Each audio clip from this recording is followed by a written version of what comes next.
राजी किचनमध्ये आपलं स्वागत आहे। आज आपण कढीपत्त्याची चटणी बनवणार आहोत। ते मी कढीपत्ता घेतलाय। आता कढीपत्ता आपण स्वच्छ धुवून घेऊया।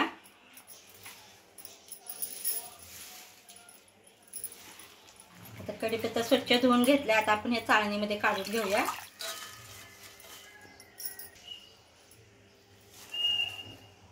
तर सुती कपड्यावर आपण हे सुकायला टाकूया पंख्याखाली।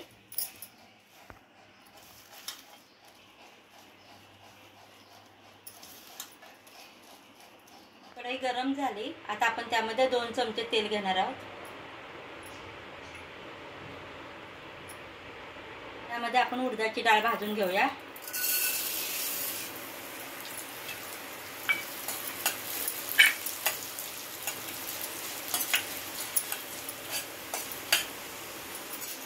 आता तांबूस रंगावर येसर भाजून घ्यायची। आता काढून घेऊया।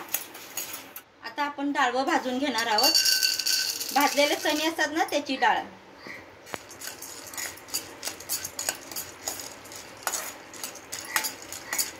त्याचा कलर चेंज झाला। आता हे आपण काढून घेऊया। शेंगदाणे भाजून घेऊया।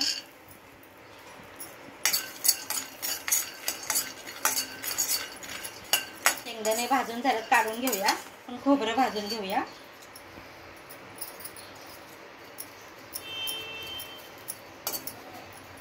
खोबरं चांगलं तांबूस रंगावर येसर भाजून घेतलं। आता काढून घेऊया।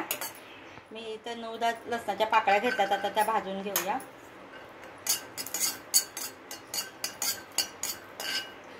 आता आपला लसूण भाजून झालाय। आता काढून घेऊया।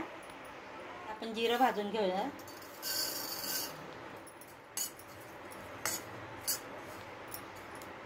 इथं मी 3 वाट्या कढीपत्ता घेतलाय।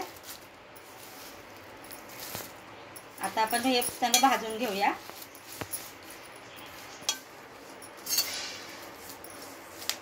चांगला कुरकुरीत होईपर्यंत आपण भाजून घ्यायचे।